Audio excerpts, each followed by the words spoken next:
Si las puertas se te han cerrado, recuerda que siempre hay una puerta abierta para ti.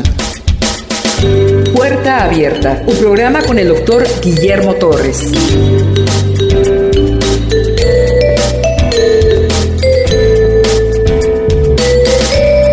La iglesia de Corinto difiere mucho de la iglesia de Romanos en su contexto. Siempre las ciudades tienen algún lugar específico, una orilla del terreno, un lugar lleno de prostitutas, de desnudistas, tahúres, promotores de drogas se congregan. Los turistas recorren dichos lugares para observarlos con malsana curiosidad. La ciudad de Corinto, llena de pecaminosidad. Y es ahí donde el apóstol Pablo, se le ocurre en ese sentido, fundar una iglesia, en ese ambiente. Pero es interesante cómo la iglesia de Corinto resulta ser una de las iglesias más prósperas, populosas y llenas de gente de amor a Cristo en el primer siglo después de Cristo.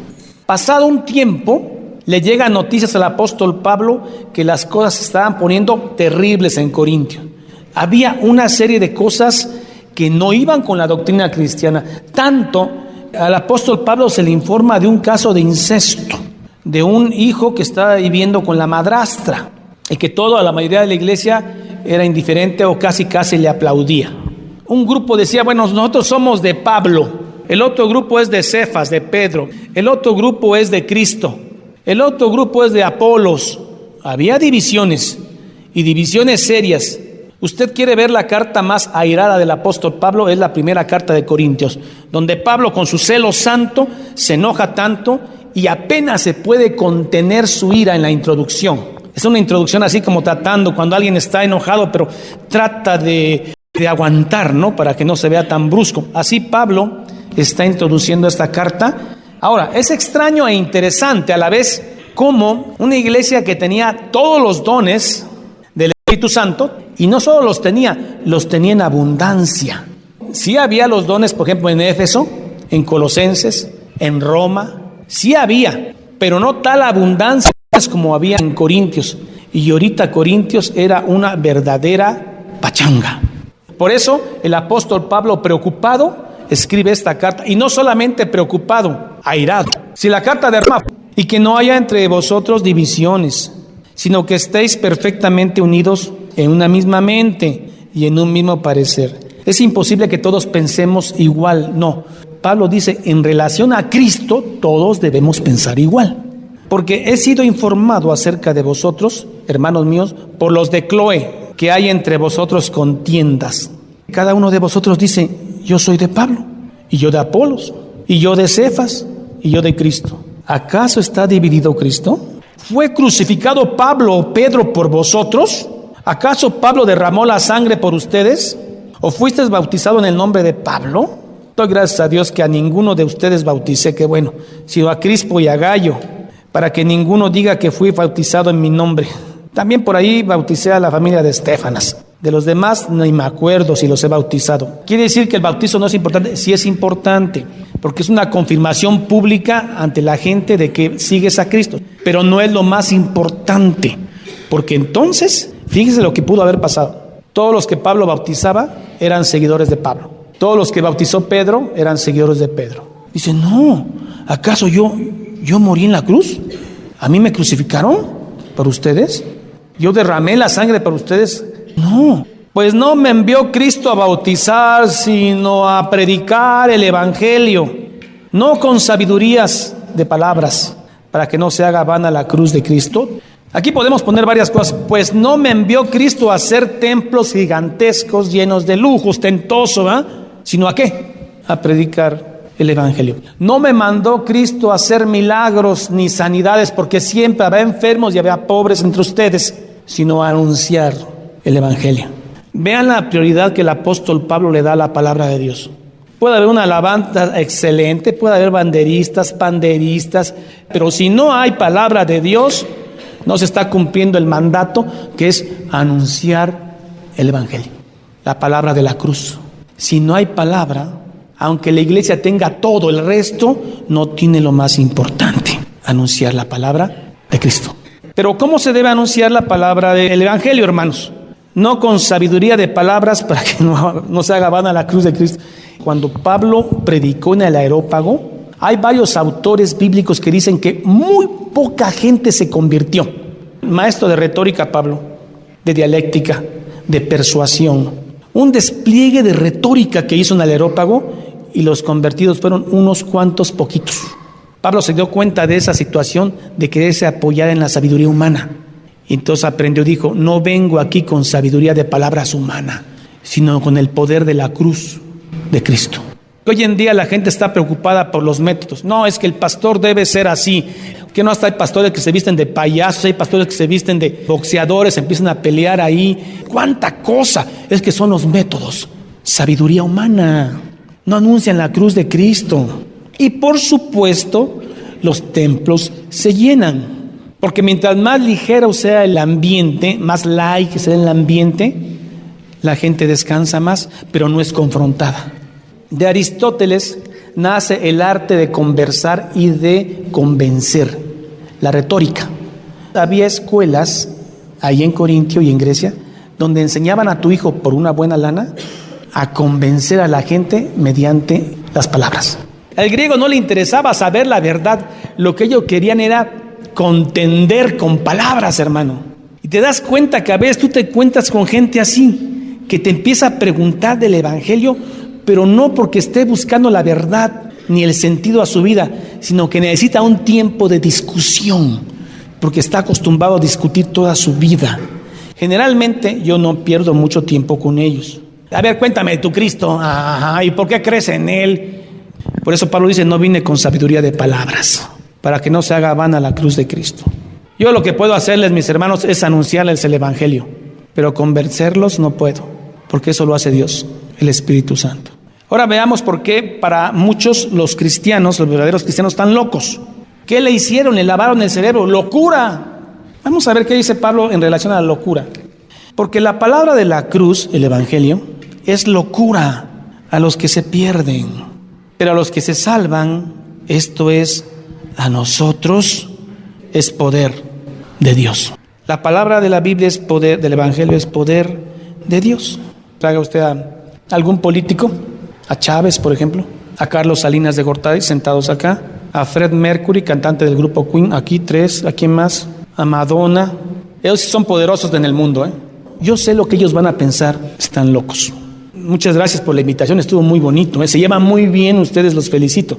Pero por dentro dice, están locos, es locura. ¿Cómo van a creer que un Cristo va a regresar? ¿Cómo creen que un hombre carpintero de 33 años los va a redimir 2000 años después? ¿Cómo creen que ese es el Hijo de Dios? Eso es locura. ¿Y qué dice Pablo? Para los que se pierden es locura, pero para nosotros es poder y salvación de Dios. Una cita de Isaías, pues está escrito, destruiré la sabiduría de los sabios, los filósofos, sociólogos, gnósticos y todos aquellos que creen que la tienen en la mano. Destruiré la sabiduría de los sabios y desecharé el entendimiento de aquellos que hablan bien, pero no creen en lo que hablan, de los entendidos. Y se pregunta, ¿dónde está el sabio? ¿Dónde está el escriba? ¿Dónde está el disputador de este siglo? ¿No ha enloquecido Dios la sabiduría del mundo? Dice verso 21, pues ya que en la sabiduría de Dios el mundo no conoció a Dios, ellos dijeron la evolución, fuimos changos y después ahora somos seres humanos, después seremos ángeles, quién sabe, o vamos en retroceso, pero no fue creación. El mundo no conoció a Dios mediante la sabiduría, agradó a Dios salvar a los creyentes por la locura de la predicación. Que esto para muchos es locura. Un día, hermano, usted va a ver que aquello a lo que llamaron locura va a ser la verdad más sublime que se va a presentar en esta tierra, Cristo Jesús. Todo ojo lo verá. Y aquellos que dijeron que era locura un día van a decir, me perdí. A Dios le agradó salvarnos por la locura de la predicación. Pues ya que en la sabiduría de Dios el mundo no conoció a Dios, mediante la sabiduría agradó a Dios salvar a los creyentes por la locura de la predicación. Porque los judíos piden señales y los griegos buscan sabiduría. Los judíos piden señales. Ellos decían, ¿cómo es posible que nuestro Salvador, el Mesías, haya quedado en una cruz?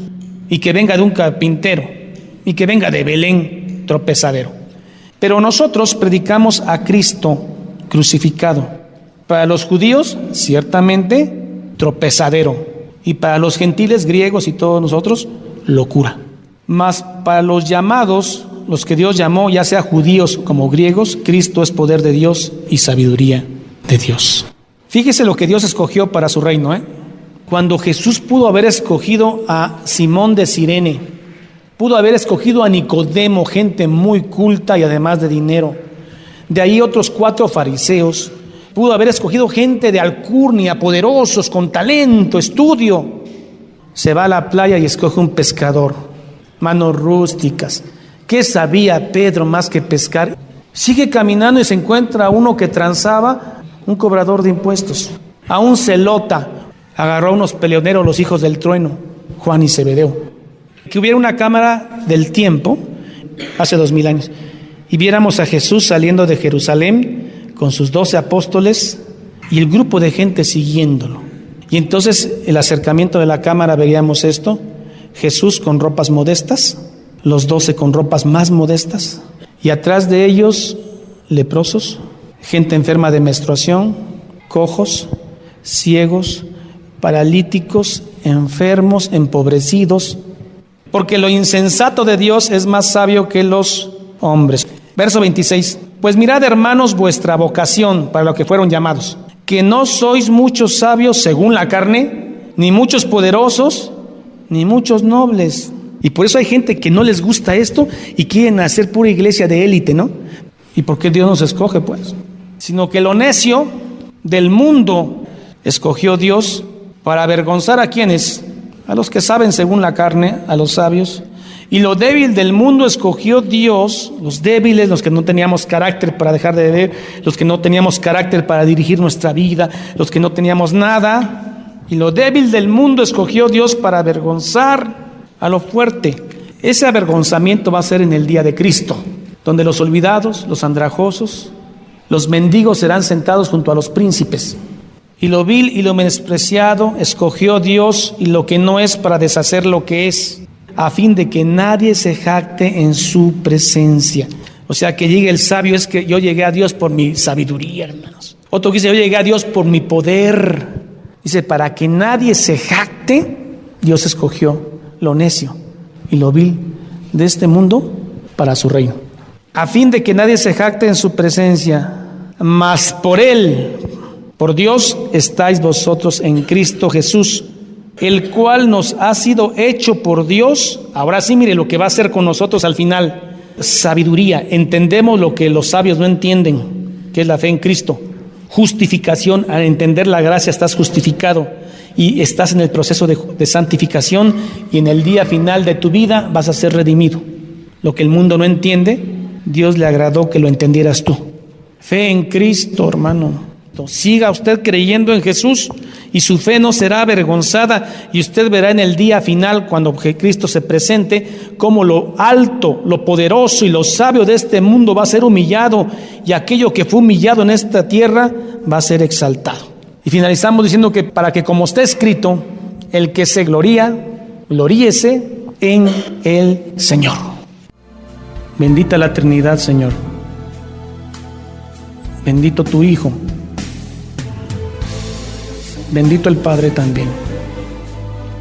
¿Por qué le agradó escogernos a nosotros? Que no somos los mejores en este mundo, pero somos los escogidos. La respuesta no la tengo. La Biblia dice que a Él le agradó así. Y así lo mostró cuando el Señor Jesús estuvo aquí en la tierra. Fue lo vil y lo menospreciado de este mundo lo que lo siguió. Hoy no ha cambiado mucho.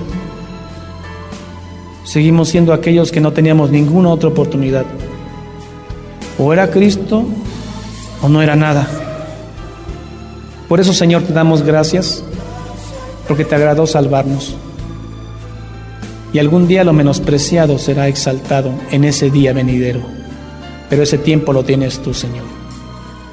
Por el momento, ayúdanos a vivir una vida de amor. Ayúdanos a enseñarnos a ser felices con lo que tenemos, Señor, y a ser agradecidos contigo. Bendito sea, Señor, en el nombre de Cristo Jesús. Amén y amén.